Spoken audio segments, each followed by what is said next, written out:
Hi, and welcome to The Curling Show, the podcast that brings you interviews with the sport's top athletes and the people who shaped the game. Brought to you by Fit to Curl, a sports-specific guide to training for the world's greatest game by Canadian Olympian John Morris, with me, Dean Gemmell. Get a copy now so you can start getting fit and be ready to train hard when this curling season ends. If you're watching the Olympics, you can see what a difference fitness makes for high-performance curling. But no matter what your current level of fitness might be or what kind of curler you are, there's a program in Fit to Curl that will help you on the ice. If you're in Vancouver for the Olympic Games, you can pick up a copy of Fit to Curl at the Gold Line booth at the Vancouver Curling Club. And if you're not, visit fittocurl.com. He covers curling for the Globe and Mail, writes a blog, publishes the Ontario Curling Report, and is one of the golf writers who skipped the Tiger Woods stagecraft this morning. Bob Weeks, welcome back to The Curling Show. Always a pleasure to be on here, Dean. Glad to have you. Hey, you're out at the Olympics, covering curling, of course. Let's start with the venue. Rowdy atmosphere. You wrote on your blog, bobweeksoncurling.blogspot.com, that the media bench is right near the ice. The whole thing feels a bit more like a Phoenix Open than a typical curling event in Canada, doesn't it? That's a really good comparison. It is. It's a very loud and raucous crowd, especially when Canada's playing, of course, but not all, just when Canada's playing. And they fill the place. I mean, you know, I'm used to sort of going to Briars and Scotties where the morning draws are less than full, and the people are pretty quiet because most of them, I guess, are hungover or they're just waking up or whatever, or a combination of both. But it's very, very loud. And we had, for the first time the other day, we had Andrea Schupp sort of say that it was bothering her. It wasn't fair that the crowds were kind of getting to her, but generally speaking, everyone's been pretty positive about it. And it's certainly, you know, it's not the most knowledgeable crowd, I will say that. They sometimes cheer at the wrong times, and they sometimes cheer misses, and it seems like when a lot of rocks move, they cheer whether or not that's, you know, it's a good shot or a bad shot, but they're having a lot of fun, and it's great for curling. And it looks like a much younger crowd than we're used to seeing at Season of Champions events. I was sort of expecting a typical Canadian curling crowd, not thinking that, there's a lot of people there for the Olympics, and they have tickets too. That's right, exactly what it is. You know, you've got, and it is a much younger crowd. It's a much rowdier crowd, and it's as you say, very, very different. You don't, you know, traditionally you see a very older crowd at some of the big events, but this one's young, and there are people from all over the world. I mean, last night, even though they don't have a team in it, there was a big section of people from Australia cheering on them. I'm not sure who they were cheering, but they were there. So it's been really, really interesting, and the bottom line, it's been a lot of fun, and the curlers, for the most part, as I say, are just loving it. I thought I saw Huey Milliken in the crowd last night on a crowd shot, so he must have been there with the other contingent. Hey, you mentioned you haven't seen any athletes from other sports, despite early claims that they'd show up, hockey players, etc. Vernon Davis, was he around? But anybody around of note? We've heard reports that Vernon Davis is in Vancouver and will be out at the Olympics on Friday, or the curling on Friday. He might be playing shortly. He could be. I'll tell you. I'm sure we'll get into that. But I haven't seen the other athletes yet. Although, you know, a lot of them are still sort of in the early stages of competing or not competing. So I think as some of them finish their races, they'll start to drift in.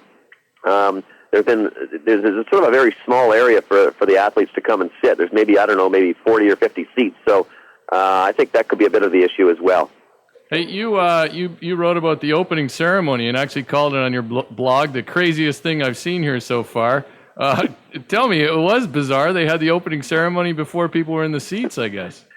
Yeah, well, it was sort of after the second draw of the day, before the evening draw, and all of a sudden we heard. I was working on my column on the bench, and all of a sudden we heard these bagpipes start up, and all the teams start funneling in. And I figured it must have been a rehearsal, but it wasn't. It was the full-blown ceremonies, and again, just sort of a horrible staging or horrible PR. I don't know what they did, but they didn't. Nobody was in the building. There was literally maybe 25 people in the stands, and I think 10 of those were cleaners cleaning up from the previous draw. So very, very strange and very, very, very unorganized. And they had even like the CEO of VANOC, John Furlong, there, basically giving a speech, and all sorts of other dignitaries, and they were speaking to no one. Now, by the time it ended, there may have been 150 who showed up early for the draw, but that was about it. Very, very, very strange. Maybe it was supposed to be a private opening ceremony, athletes only, and a few reporters. I don't know. That is bizarre. Who runs that? I mean, is that the IOC does the opening ceremonies of this, or is it the WCF? I'm never quite sure.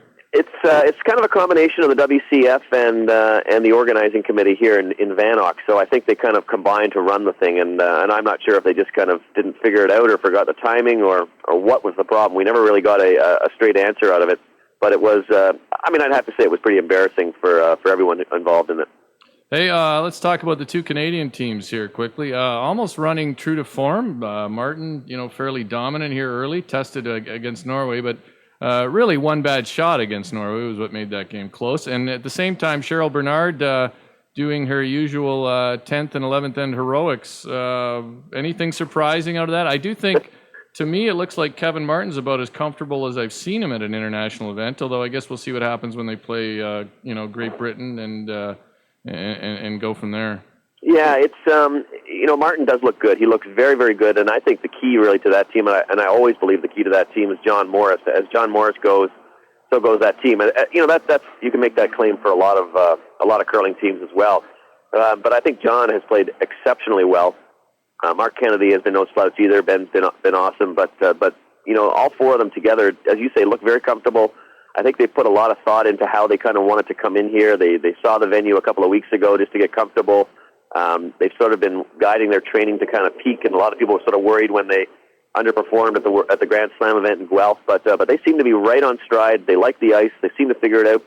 And the key for them, of course, as always, is they're getting early leads, which makes it so tough to come back on that team. Bernard's squad is I don't think they're playing great yet.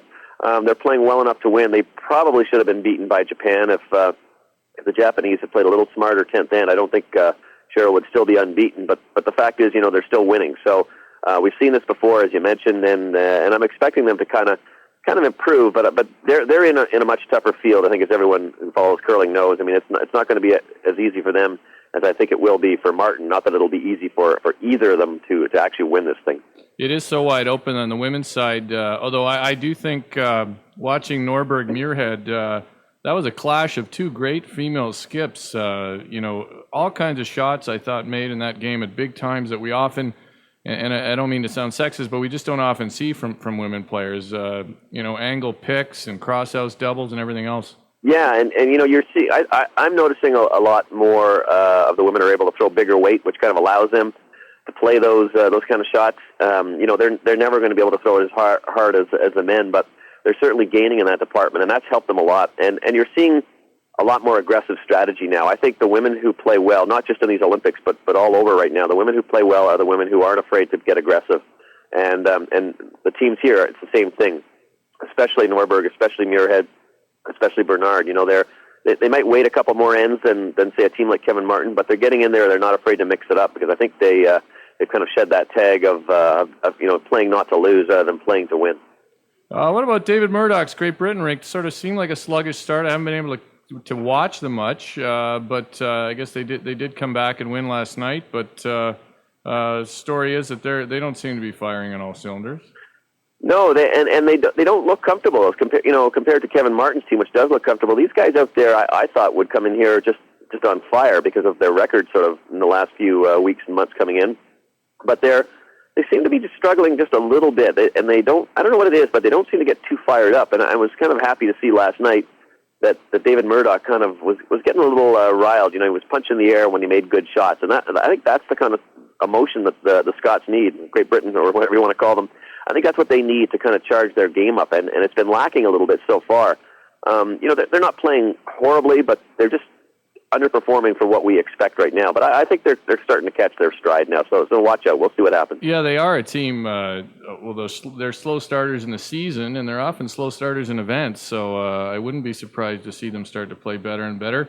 What about the ice? In the first games, I was hearing splits of 95 and 4. Then another day I watched, I was hearing 50, 60, and 75 even late in the game. Did it get that much heavier? It did a little bit. It's a little tricky, I think, here. You got a couple of things that Hans Wuthrich is really battling. One is, of course, the temperatures. I mean, we're getting 8, 9, 10 degrees out here, so it's warm. The building is kept very, very cold. I think that's to combat that.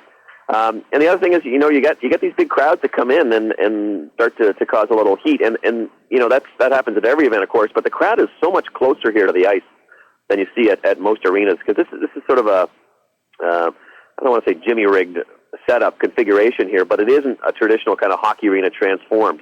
Right. So the fans are a lot closer, and I think that's playing a little havoc with it. So, the players in practice were raving about it, but once the game started, they're saying they're finding a few rocks that aren't quite the same, and they're finding a few things on the ice, little streaky spots, and that's been the most common concern is sort of streaky spots where the weights are different depending on where you are coming down the sheet. So, but that happens in every competition. They're figuring it out, and I think they'll sort of adjust as they need to. At least the teams that want to win medals will. Sure.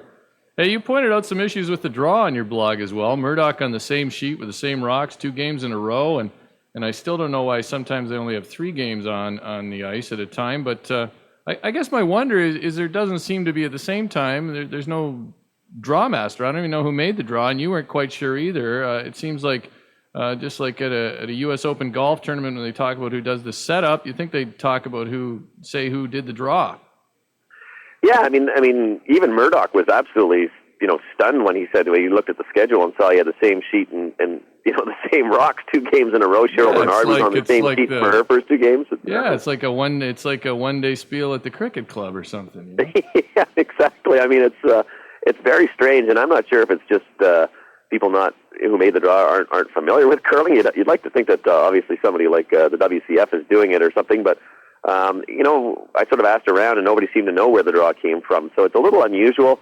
It's sorting itself out a little bit now, but it's a long competition. This is 2 full weeks before we get to the medal games, and believe me, for a guy who has to sit and watch every draw, that's a long time. And even the curlers are starting to say, like they've got 1 game, and then the next day they don't have any games. It's really hard to kind of keep your momentum when you're used to an event where you're playing 2 or 3 games, and 2 games a day, and then 1 game, and then 2 games, and so it's certainly unusual, and they have to keep themselves occupied.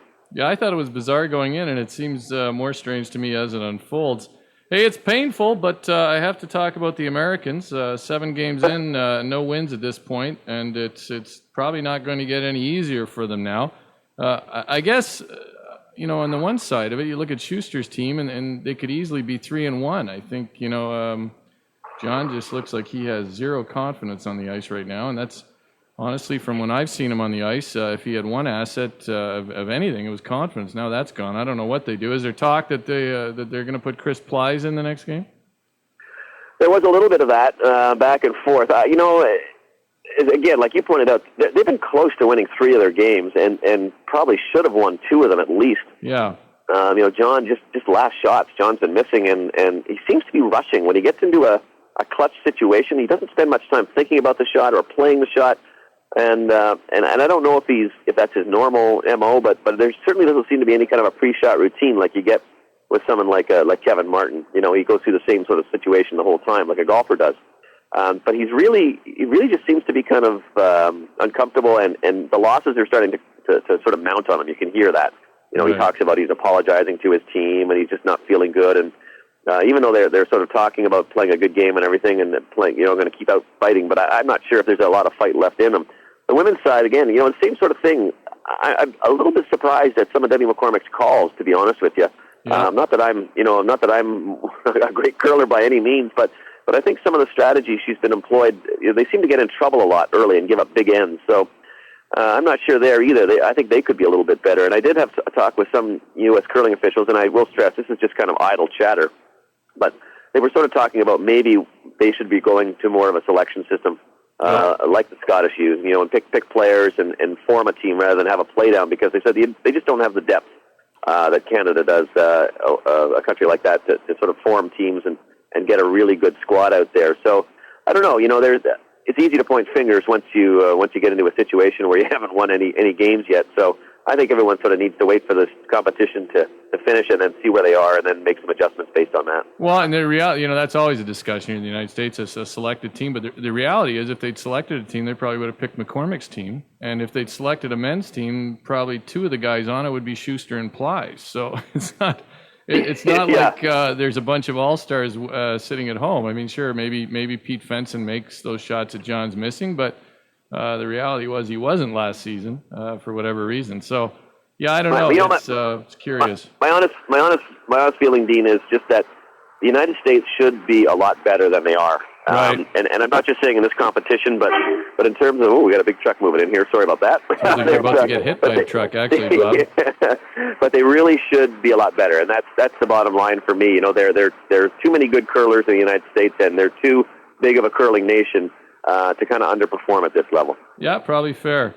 Hey, I have you mentioned coaches and whatnot briefly there. I have a beef about coaches for a moment. It's partly from the Olympics and partly broader, but, I've talked to some of the top players, and one of the comments I get from them is coaching is so new in curling that there's still a lot more great curlers than there are great coaches. And about the only guys I've seen this year or recently who manage the on-ice aspect, coming out during a timeout. It doesn't matter with Kevin's team because Jules just doesn't come out and they don't need him. But the guys who do come out, and it happens a lot in the women's game, the only two guys I've seen who I think really provided anything were Rick Lang and Earl Morris this year. The only two guys I think manage those moments well. Roger Schmidt, and I don't mean to criticize him, but he's the U.S. paid coach.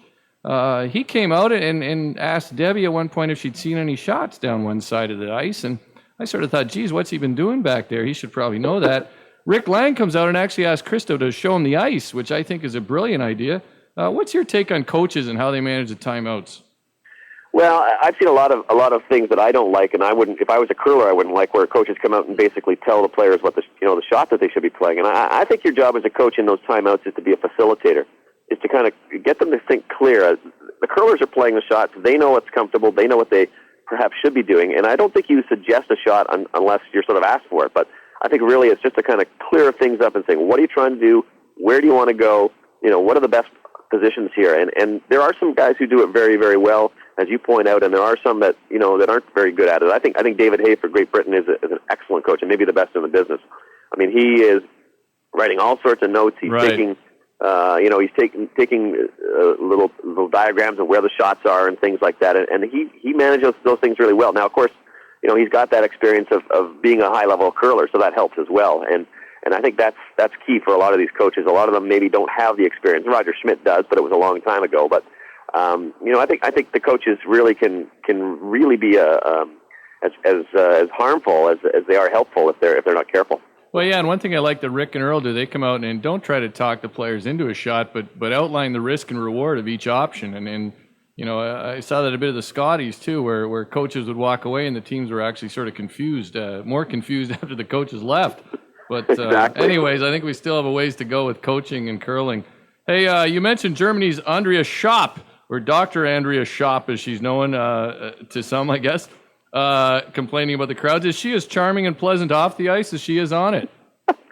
She's a little direct. She's not a bad person. She's not quite as harsh as you get. She's very polite, but she's very direct, and she doesn't mince her words.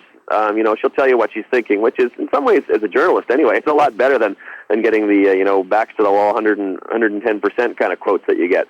And she was, she wasn't off. I don't think she's out of bounds by what she was saying. The Canadian crowd here has been very pro-Canada, obviously, and in some cases kind of anti whoever the Canadians are playing. So Schopp is a curler who's been around. She's seen it all. She doesn't get phased. She said, for her, this Olympics is just kind of another competition. And she came out and said that the crowd had bothered her and were a little bit unfair. They didn't cheer any good shots for the Germans, and they were quiet when the Canadians had a big shot. And so she had some fair comments, but she's not quite the nasty person that she might appear to be when you see her on the ice. Yeah, I don't think she's sort of an argument against the selection process, I think, because I don't think that's going to motivate a bunch of Germans to take up the sport. But anyways, just because she doesn't look like she's having much fun out there, but whatever. I guess the Americans don't look like they're having much fun right now either. All right, Bob, I'll finish with a run back and let you get back in the arena. And you know how this goes. I'll give you a topic. You give me your thoughts in 1 to 3 words. Canada shootout win over Switzerland in hockey. Heart-stopping. Yeah, got to be some hand-wringing going on up there right now with the hockey team. Take the heat off the curling team, actually, the curling team. Hey, that torch behind the fence, your picture was priceless.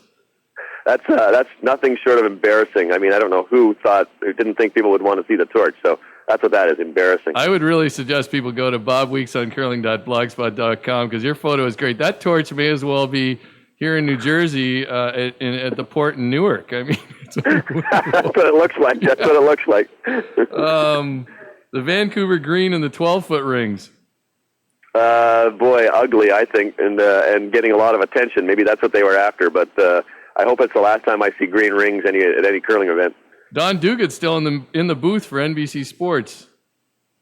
I haven't heard Doogie comment yet, but I love Doogie, and he's been out here for about 3 weeks preparing. So he's a legend. There's my word, a legend. There you go. Fitness levels and their relationship to win-loss records. Very, very prominent. The fitter you cannot be unfit and expect to be an elite curler anymore. No, you just can't. We could do a body fat measurement and relate it to win-loss records. I think the Canadians, of course, look very fit. The Great Britain is no question. The top teams are fitter. And finally, Jennifer Jones, media colleague. She's finding out that it's not just quite an easy job as it might look, and she's working hard. I will give her credit, and she's been pretty good. She's dedicated, and you can catch her at Yahoo, and she's a charming person to work with as well. I will say she's pretty good with the backs of the wall, 110% quotes though, Bob. So maybe she'll be better next event. She could. She's learning a few things here from the other side of it, that's for sure. And one of the things she's learning is also to be a complainer, because every guy who sits up on the media bench and every girl loves to complain. Is that what happens? I don't complain when I'm up there, Bob. I'm just happy they let a podcaster up there. So, and I found out there's free coffee and whatnot. I was thrilled. Yeah, it's not the luxury but we could still find something to complain about. I can guarantee you. Even if they were handing out $10 bills, we would complain. That's it, only 10. There you go. See, I've got to get a lot more jaded. That's my problem with the media event. I'll be better next time I'm out at an event. Hey, Bob, thanks for your time. I don't know if there's anything else you want to add before I let you go, but enjoy the rest of the event. No, I hope everyone has a good time watching the Olympics. It's a lot of fun out here, and I'm sure we're in for some good curling, and always a pleasure to be on here, Dean. All right, now enjoy your blog posts. Keep those up. Will do. That's Bob Weeks on The Curling Show. Do you have Fit to Curl by John Morris? If you don't, you can stop by the Gold Line booth at the Vancouver Curling Club during the Olympic Games to buy a copy, or go to fittocurl.com. Thanks for listening. Here's the band with Olympic dreams of their own, Black Pudding.